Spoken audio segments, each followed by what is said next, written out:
Buenos días, mis amados hermanos. Pueden tomar asiento, por favor. Quiero invitarles a que abran la palabra del Señor en el Evangelio de Lucas. Por favor, Lucas capítulo 17. Y vamos a ir a los versículos que inician desde el 20 al 37. Lucas capítulo 17. Vamos a continuar hoy con este estudio que hemos estado haciendo de el Evangelio de Lucas, y mientras usted lo busca, quisiera comentarle acerca de algo que aprendí un día de estos bien hermoso. ¿A quién le gustan las tormentas? Aquí, los rayos, los truenos y las centellas. A mí me gustan las tormentas, debo decirlo, y los rayos me gustan mucho. Y leyendo un poco acerca de esto, descubrí que hay una ciencia que los estudia, y se llama, tiene un nombre bien particular, se llama la queuranología. Y es una palabra compuesta de dos, una que se llama keraunos y otra logía. Keraunos es rayo en griego y logía es pues estudio. Entonces pues hay muchas palabras que se combinan, como decir teología, el estudio de Dios. Keraunología es la investigación dedicada al estudio de los rayos y las tormentas eléctricas. Revisando sobre esto me llamó mucho la atención y pensaba, bueno, ¿por qué existe esta rama de la ciencia? Porque se estudian los rayos y las tormentas eléctricas. Y dentro de las razones por las cuales los seres humanos estudian los rayos y las tormentas, encontré que hay 5 razones. Una de ellas, por lo menos 5, es por seguridad pública, ¿cierto? Una descarga eléctrica pues puede tener un poder destructivo en un lugar, entonces se investiga para prevenir riesgos, para poder mejorar la preparación ante una eventual tormenta eléctrica. Se hace también para proteger estructuras. Claramente hay unas mejor preparadas que otras para poder hacer tierra, hay otras que no y puede costar millones de dólares o de colones. Entonces también para proteger una infraestructura, por temas de un impacto ambiental, para poder desarrollar de pronto una tecnología más precisa en cierto sitio que sea mayormente expuesto a esto. Hay lugares en el planeta que son más dados a las tormentas eléctricas. No sabía, por ejemplo, en Venezuela hay un lugar que se llama Catacumbo, de pronto Luz lo conoce, que es el sitio en el mundo más activo en cuanto a tormentas eléctricas. Y también, obviamente, para ampliar el conocimiento, los científicos estudian esto. Pero a pesar de que se han hecho avances en esta ciencia, no se puede llegar a un 100% de precisión con respecto a cuándo o dónde un rayo va a caer. No existe esta capacidad en la queuranología como tal. Entonces, en lugar de predecir con precisión individualmente en dónde un rayo va a caer, lo que esta ciencia se enfoca básicamente es en estimar las probabilidades, es decir, este sitio es más propenso a otro de que ocurra un rayo en una región en particular. Y me pareció muy adecuado de cara a lo que vamos a ver hoy, que vamos a estar apuntando cómo en este estudio del retorno del Mesías, que es el tema que nos corresponde. Mao, ¿nos ayudas con eso, por favor? El estudio del retorno del Mesías hoy en Lucas capítulo 17 nos va a ayudar a comprender igual las condiciones previas en las cuales va a ocurrir el retorno del Mesías, y nos va a capacitar también para tomar las acciones necesarias para prepararnos para su regreso. Dice la palabra del Señor que el retorno del Mesías va a ser así, va a ser como un rayo, ¿cierto? Y así como los científicos no pueden predecir en dónde va a caer ni nada de esto, pero pueden tener estimaciones a partir de ciertas mediciones que hacen en el aire, cosas a nivel geográfico y demás. Asimismo, nosotros como iglesia no podemos predecir el tiempo exacto, el día ni la fecha de donde el Mesías va a llegar, pero sí la palabra del Señor nos muestra a nosotros condiciones que van a ocurrir, y también no solamente condiciones externas que nos lo anuncian, sino condiciones internas que tienen que estar en la iglesia para el retorno del Mesías, ¿cierto? La palabra de Dios dice: bienaventurado aquel que el Señor lo encuentre haciendo aquello que lo llamó a hacer. Amén. Entonces, vamos a leer la palabra del Señor. El título de este mensaje es Preparándonos para el retorno del Mesías.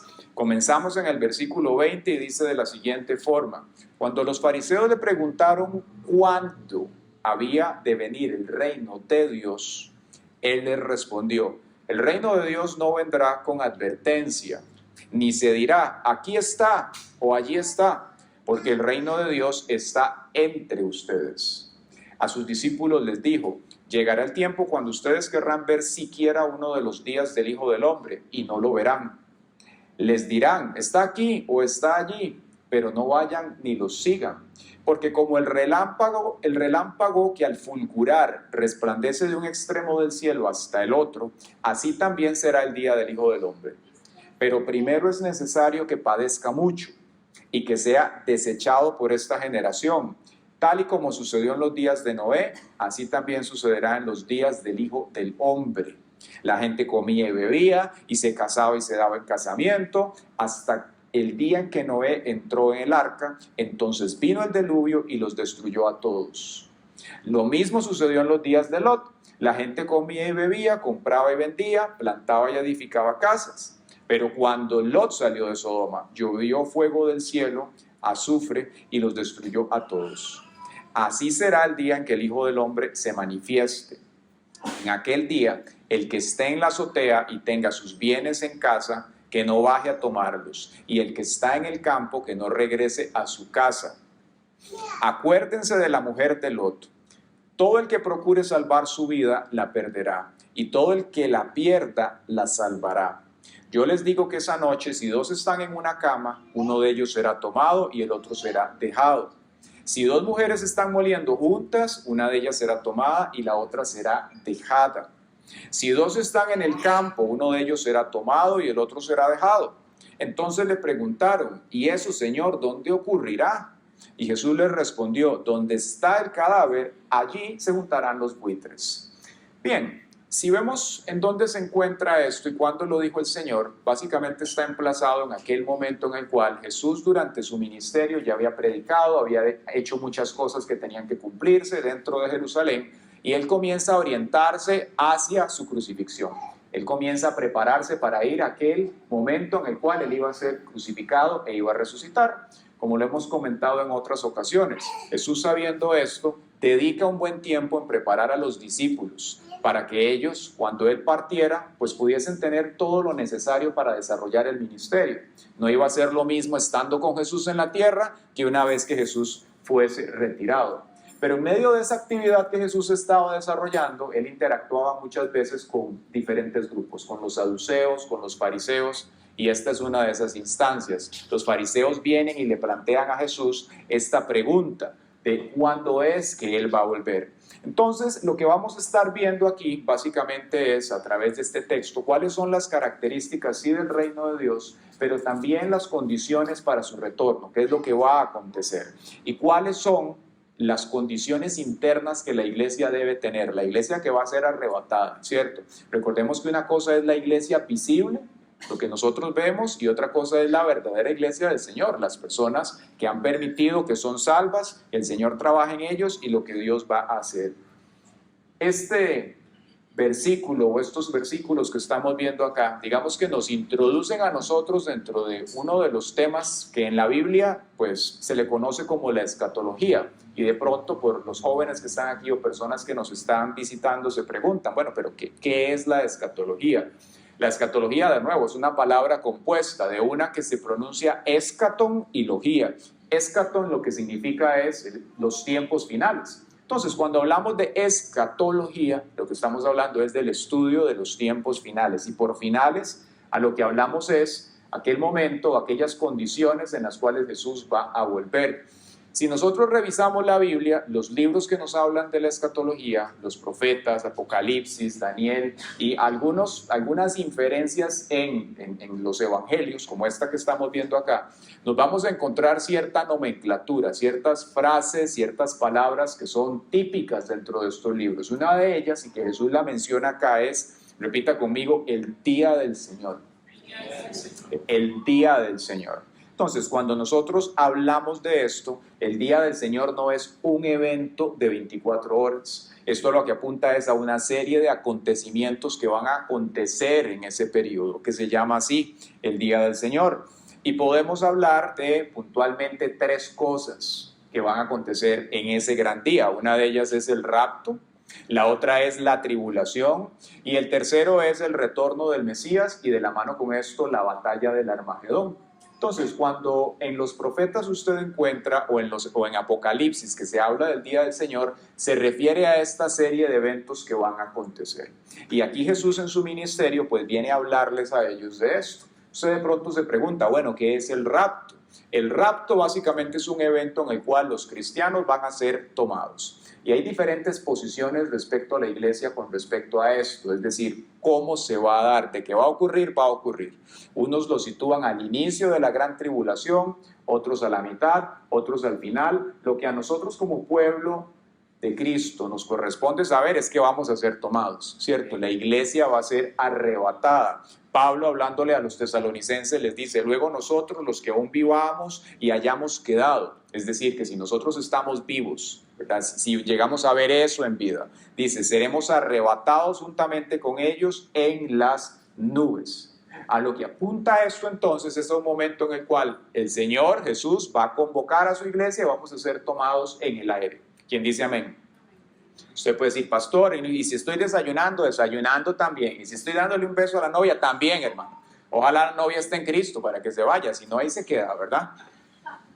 Entonces tenemos el rapto, tenemos la gran tribulación, que la gran tribulación va a ser un periodo de 7 años en los cuales el Señor va a ejecutar, nos enseñan las Escrituras, sus juicios sobre la tierra. Va a ser lo que la Biblia denomina el crujir de dientes, ¿verdad? Entonces, el COVID, o que usted se quemó con el sol, o que se quebró una uña, no se comparen nada con los juicios del Señor, ¿de acuerdo?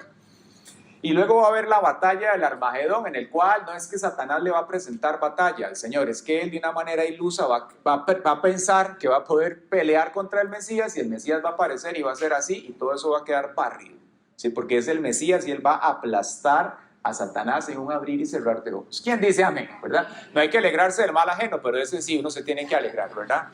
De ese sí hay que alegrarse. Entonces, en el versículo 20, comenzamos aquí, los fariseos vienen y le preguntan al maestro directamente, le hacen esta consulta: bueno, ¿cuándo va a venir el reino de Dios? Los fariseos tenían ciertas reservas, dudas con respecto a Jesús, y entonces ellos vienen a hacer esta consulta para ver cuándo es que el reino de Dios va a venir. Y cuando revisamos por qué ellos pensaban esto, pues básicamente es porque tenían una expectativa. En la literatura profética se hablaba de que el Mesías iba a ser claramente un descendiente del rey David, pero también se ilustraba que él iba a tener un poder sobrenatural a la hora de que él llegase a la tierra. Entonces, claro, los fariseos pensaban, va a ser un descendiente de David, va a venir a la tierra con poder, él va a venir a liberar a Israel de su miseria. ¿En qué condiciones se encontraba Israel en ese entonces? Básicamente estaba dominado por el Imperio Romano, que así como muchos otros países en toda esta zona habían sido subyugados y dominados. Bueno, Israel estaba siendo dominado en ese momento por el Imperio Romano. Entonces ellos pensaban que al ser un descendiente de David, él por vías militares iba a llegar a la tierra y entonces iba a barrer a los romanos e iba a establecer de una vez el milenio. Esa era la expectativa. Viene el Mesías, establece el milenio, Israel viene a estar como estuvo en algún momento bajo David y Salomón, en el mejor estado que pudo estar, y listo, así se van a dar las cosas. La sorpresa que se lleva en ese momento es que Dios había decidido hacer las cosas diferentes, es decir, Él mandó a Jesús a inaugurar el reino para brindar salvación a la humanidad. Sí, Dios no se había olvidado de la comunidad internacional, no era solamente los israelitas los que tenían en ese momento el privilegio de conocer al Señor, porque Él desde el tiempo de Abraham les había anunciado que en su descendencia van a ser benditas todas las familias de la tierra. ¿Quién dice amén? Diga amén, porque ahí estamos usted y yo, hermano. ¿Sí? Ahí estamos nosotros, y por eso es que tenemos salvación y tenemos que valorarlo. Entonces, el Señor viene, inaugura el reino, y la respuesta que les da esta pregunta es: el reino de Dios está entre ustedes. Lo que pasa es que los fariseos no lo podían ver por esa expectativa que ellos tenían, porque los fariseos también habían hecho un mal uso del evangelio y habían llegado, del evangelio no, de la palabra del Señor, y habían llegado entonces a caer en una ceguera. ¿Cómo así un mal uso de la palabra del Señor? Ellos la utilizaban a conveniencia, comenzaron a torcer la palabra a sus intereses económicos y religiosos, y en ese momento claramente fueron cegados a lo que la palabra de Dios enseñaba. No quiere decir que todo Israel estaba bajo esa condición, porque nos muestra, por ejemplo, que Simeón, el hombre que había orado por el Mesías en ese momento, le había sido revelado que él iba a ver al Mesías. Entonces vemos que había gente aún dentro de ese tiempo que tenía una comunión con el Espíritu Santo. gente que conocía al Señor, gente con la cual el Espíritu de Dios tenía una interacción. Entonces Jesús viene e inicia el reino. Los fariseos no lo veían, pero se estaba cumpliendo lo que el Señor había anunciado. ¿Qué había anunciado el Señor a los profetas? Cosas como estas, en Lucas 7:22. Vuelvan y cuéntenle a Juan lo que han visto. Los ciegos ven, los cojos andan, los leprosos son limpiados, los sordos oyen, los muertos son resucitados, y a los pobres se les anuncian las buenas noticias.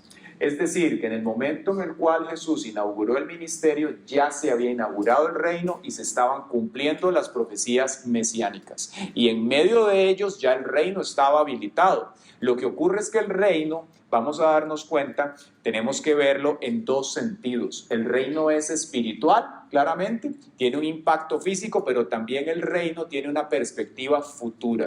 Es decir, el reino de Dios fue inaugurado, es algo espiritual que lo vemos en la manifestación del Señor, pero también va a haber un reinado literal en el cual el Mesías en el futuro va a venir y va a gobernar por 1000 años.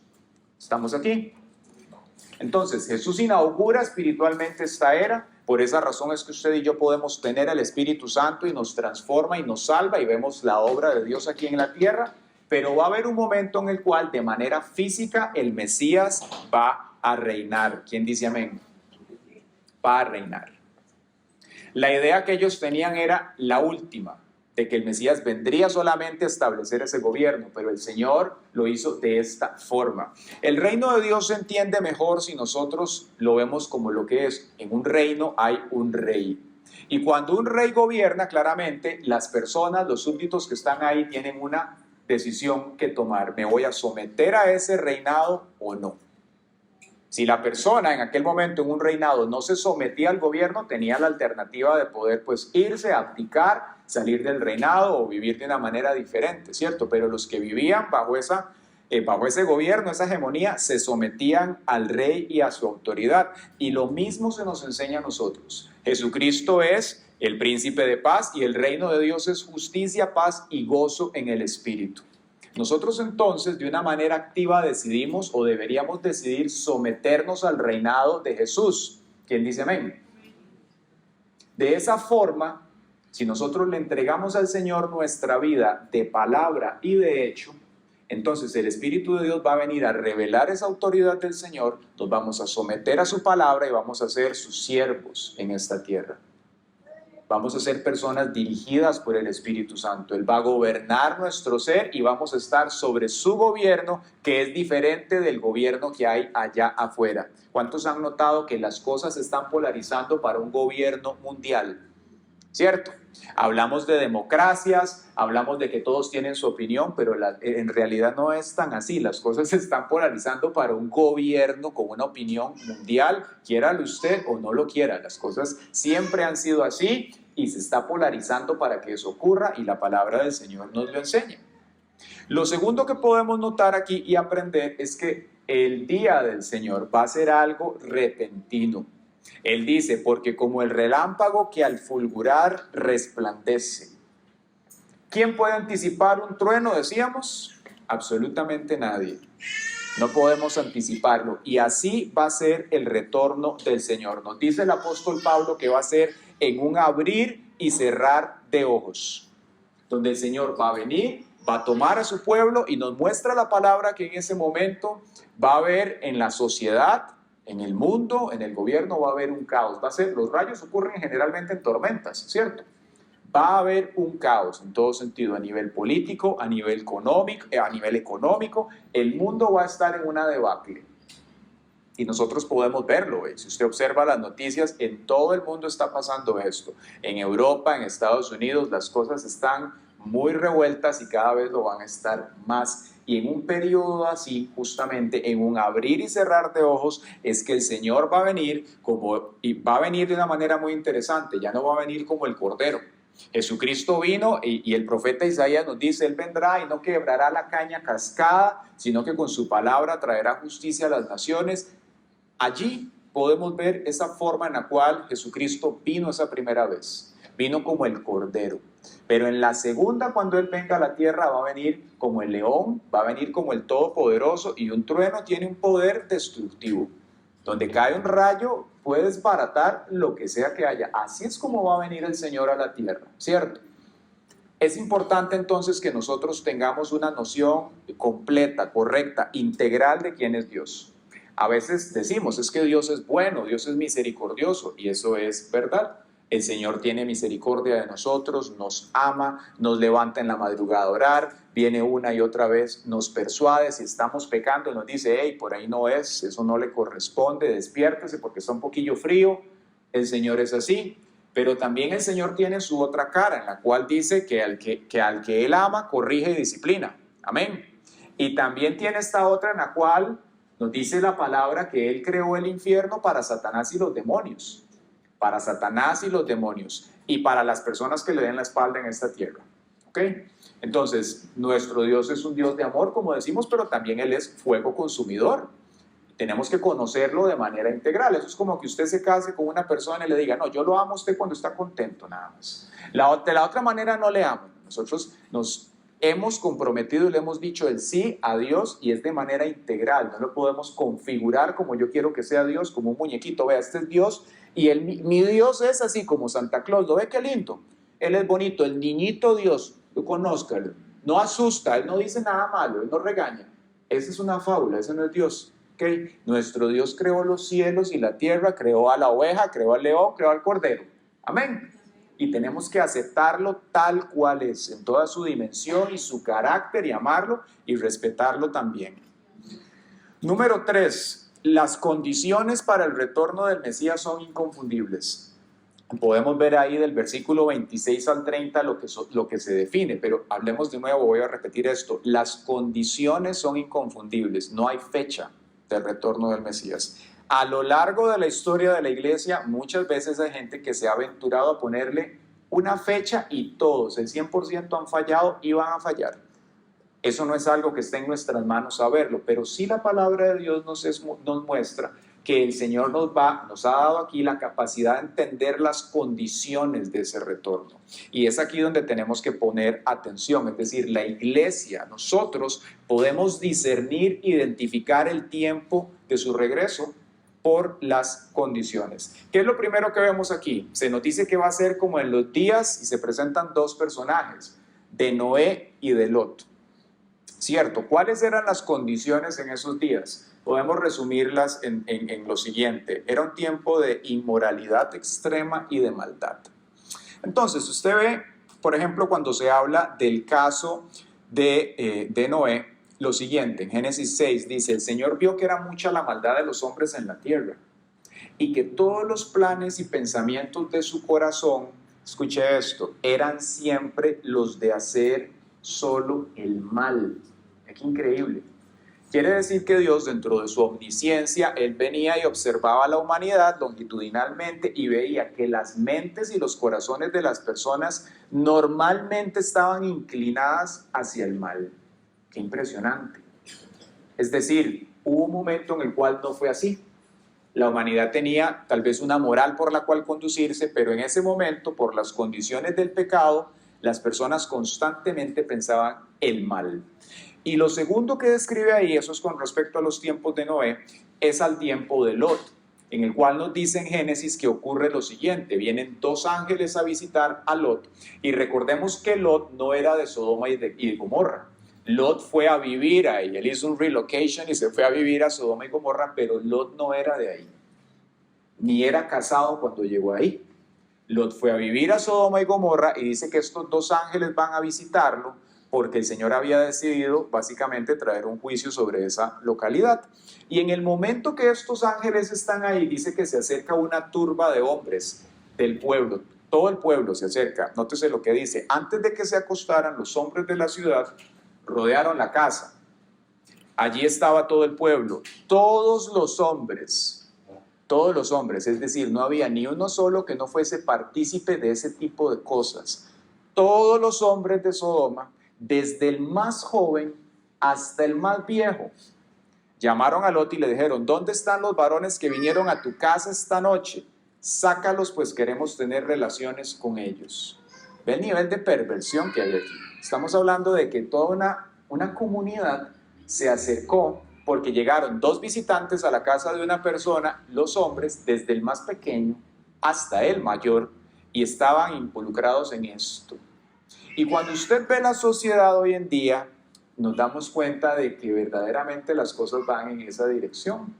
Da miedo ver noticias internacionales y notar cómo cada vez se busca el poder eliminar esa barrera que hay de la edad de consentimiento de los adolescentes con los adultos. Y en Europa hay un pulso muy fuerte en este momento para poder eliminarla. La tenían en 18, la bajaron en 15 y hay países donde ya están 12 y hay quienes están diciendo, no, es que 12 tampoco no. Es decir, se quiere normalizar la pedofilia, se quiere normalizar también el poder hacer terapias para que los adolescentes, sin que los papás opinen, los niños, ni siquiera los adolescentes, sin que los papás puedan decir nada, se les puedan dar bloqueadores de hormonas y que entonces cuando ellos quieran decidan cuál va a ser su género.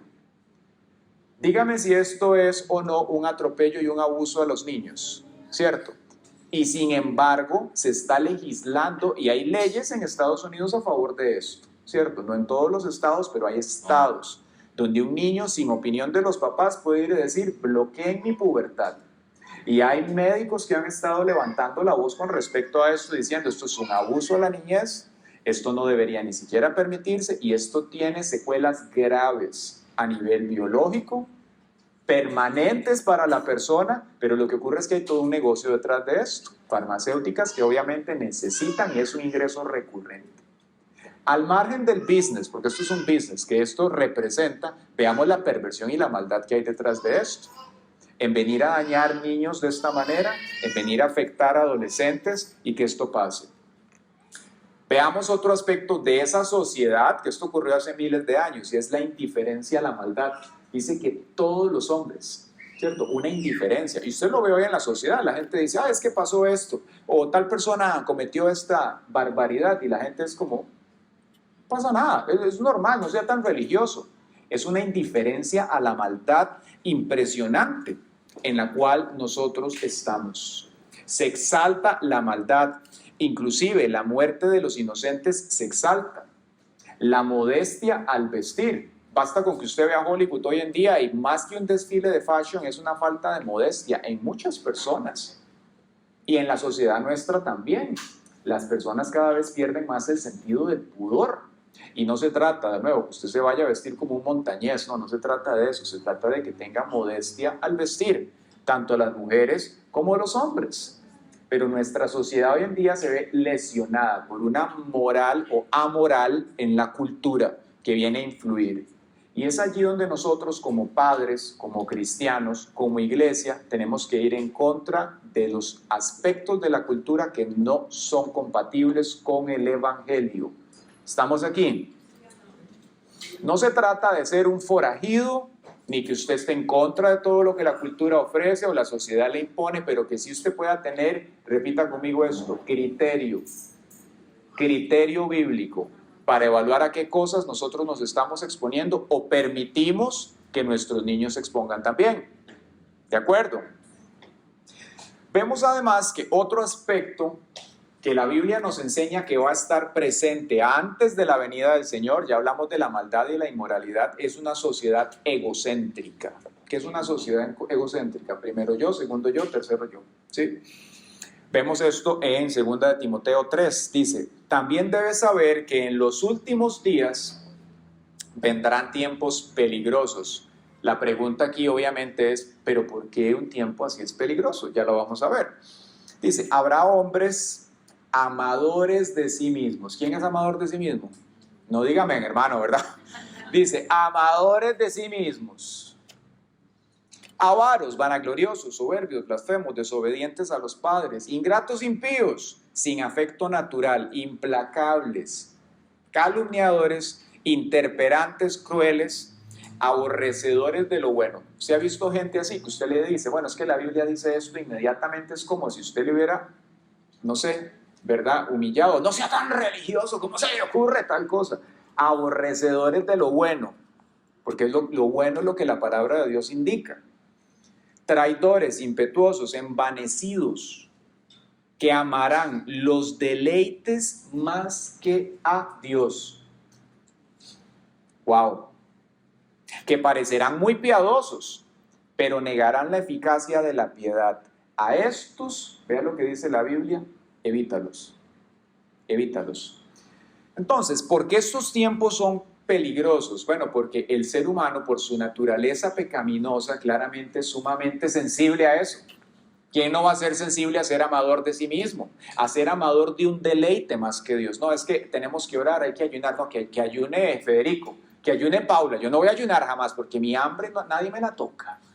Hermano, yo he estado ahí. Amadores de sí mismos. ¿Qué más?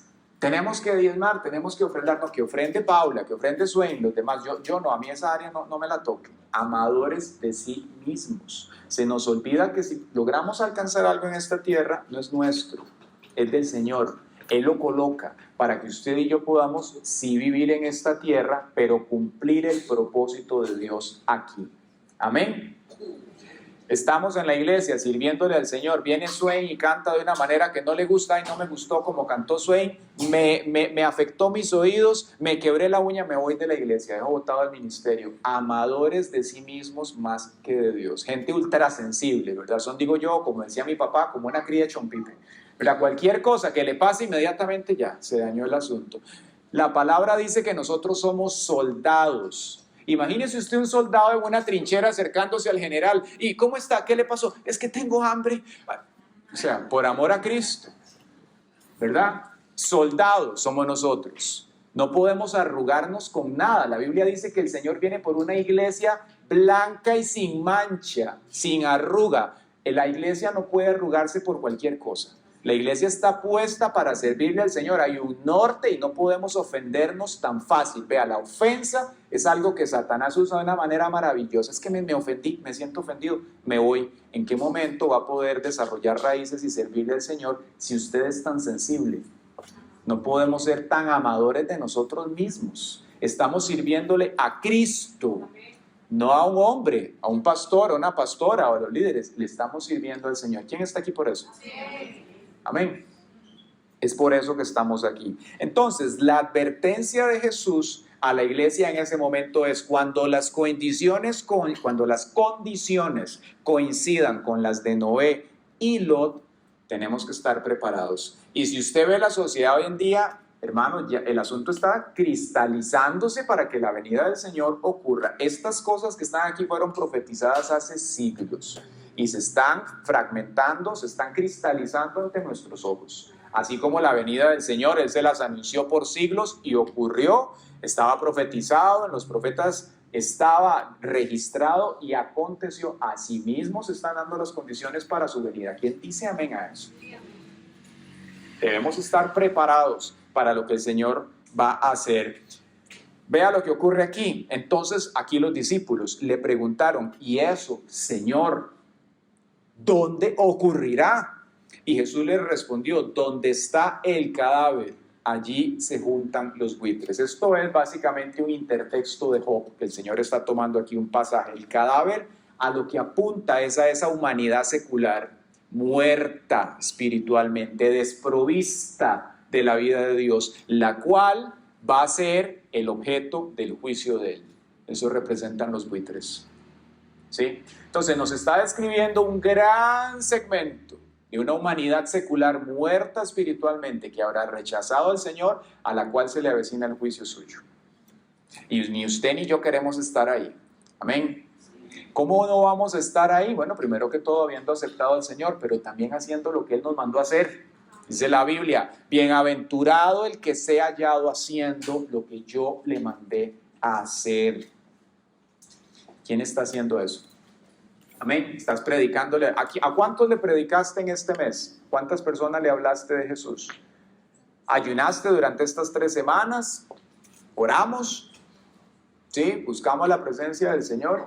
Sí, yo busqué a Dios para orar por mis problemas y por lo que yo quiero. Ok, ¿y usted oró por el reino de Dios que se expanda? ¿Oró por las personas a las cuales usted podría predicarles, que están en su radar? Para que Dios propicie espacios, para que ponga las palabras en tu boca y puedas hablarle.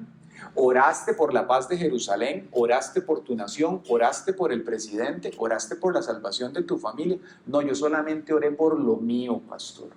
Es el momento de que abramos los ojos y no seamos tan amadores de nosotros mismos y de los deleites más que de Dios. La vida es más que nosotros, hermanos. Hay una realidad más allá del yo. Amén. Y es importante que la iglesia se sacuda de esto, es parte de madurar. Todos estuvimos ahí, yo estuve ahí un momento, hubo un tiempo en mi vida en el cual casi que el 99% de la oración era yo. Y después el Señor, conforme fui creciendo, fue verdaderamente tacleándome. Llegó el momento en el cual me dijo, estás orando demasiado por tus asuntos. Dele la vuelta a eso, que sea como un 10% usted y un 90% lo demás. El reino y los demás asuntos. Ábrase porque usted no existe en el vacío, usted está integrado. Amén. Entonces, parte de crecer y madurar es que nosotros abramos nuestra vista y veamos lo que hay allá afuera. ¿Quién le dice amén al Señor? Amén. Cuando Dios va a ejecutar juicio sobre la tierra, la Biblia nos enseña algo muy hermoso y es que Él protege a los suyos. Con respecto al retorno del Señor y esos 7 años de gran tribulación, la iglesia tiene diferentes opiniones. Hay quienes dicen, no, el Señor va a librar a la iglesia, el rapto va a ocurrir al principio de los 7 años y nosotros no vamos a ver pero ni las centellas. Hay otros que creen que eso va a ocurrir en el medio. Es decir, que durante esos 7 años de gran tribulación, a los 3.5 aproximadamente, la iglesia es tomada. Hay otros que piensan que es al final, es decir, que la iglesia va a experimentar toda la gran tribulación. Independientemente de cómo ocurra, va a ocurrir. Lo que podemos notar en la palabra del Señor, sin afirmarnos en una de estas posturas, es que hay un patrón. Y es que cuando Dios va a ejecutar juicio sobre la tierra, Él libera a los suyos. Entonces, por ejemplo, cuando Dios iba a raer la humanidad en el tiempo de Noé, dice que Él vio que Noé era justo y temeroso de Él. Y Dios dijo, voy a salvar a Noé. Pero ocurre algo bien bonito aquí, de lo cual nosotros como iglesia tenemos que tener bien presente. Y es lo siguiente, Noé predicó 120 años. Hagamos una pausa y pensemos en eso. Qué impresionante. Este hombre durante más de un siglo predicó, pero ¿a quiénes? A gente que se burló de él constantemente. A gente que decía, no, este está loco, ¿para qué está haciendo eso? No sea tan ridículo y tan pandereta y religioso. ¿Cómo se le ocurre usted estar predicando? No ve que nadie le está poniendo atención, no sea tan bañazo. Y se burlaban de Noé por 120 años. Vea la obediencia de este hombre, pero él no solamente estaba obedeciéndole al Señor, estaba construyendo lo que iba a ser la salvación de su familia entera. Padres de familia. El hecho de que usted le sirva al Señor, de que venga a la iglesia y que haga lo que Dios lo mandó a hacer, no es nada ridículo. Usted está trabajando en la salvación suya y de su casa. Amén. Entonces, tomémonoslo muy a pecho. No importa lo que diga la gente irrespetuosa, ciega en esta vida. Usted y yo estamos obedeciéndole al Señor. Es para eso que estamos aquí. Noé predicó durante 120 años y Dios lo rescató a él y su casa. Noé pudo haber dicho a los 70, no, qué cansado esto, voy a dejar tirado el ministerio, ya no quiero hacer nada.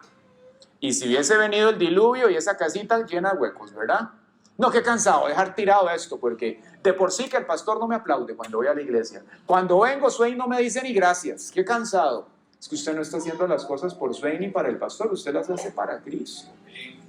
Es para Él que nosotros le servimos. Amén.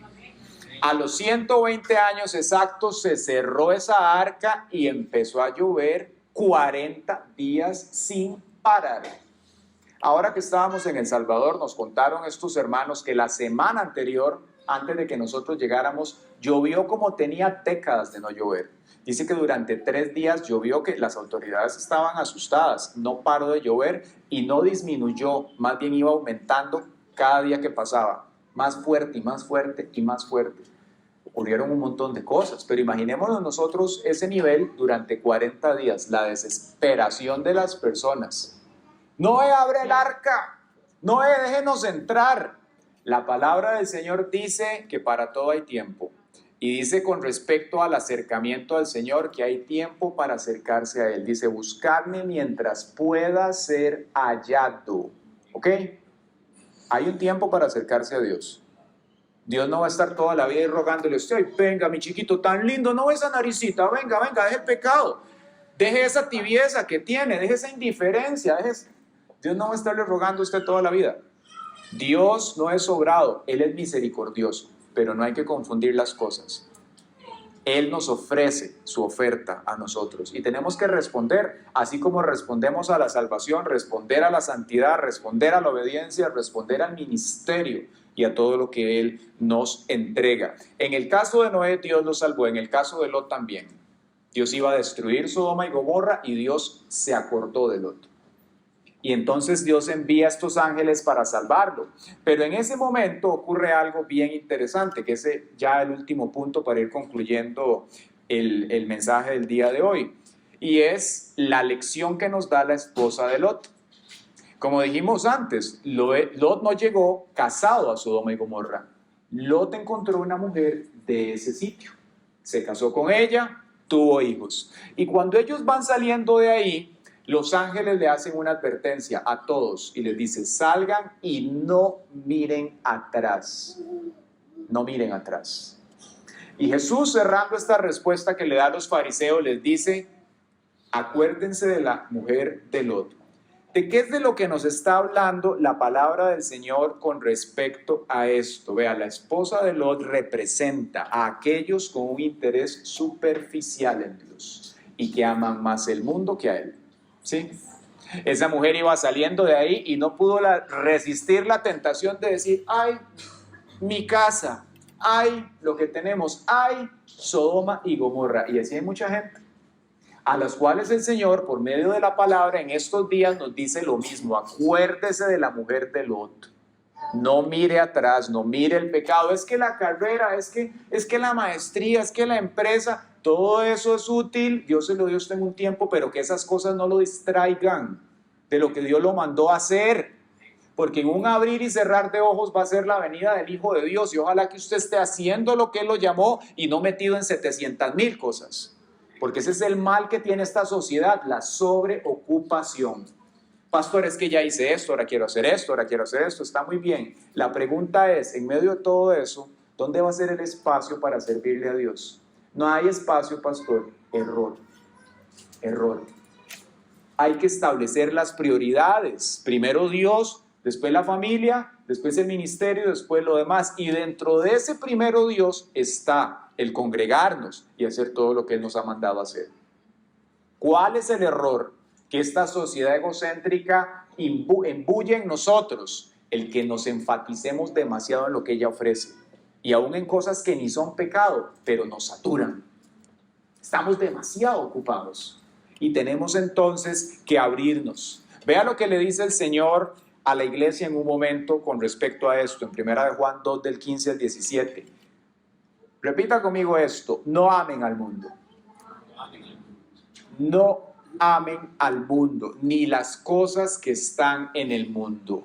Eso quiere decir, usted va a interactuar con su trabajo, con su empresa, usted va a ser excelente en lo que está haciendo, usted va a rendir en lo que Dios le ha llamado a hacer, pero no lo ame demasiado, ¿sí? Porque eso no es en esencia la razón por la cual usted nació. No amen al mundo ni las cosas que están en el mundo.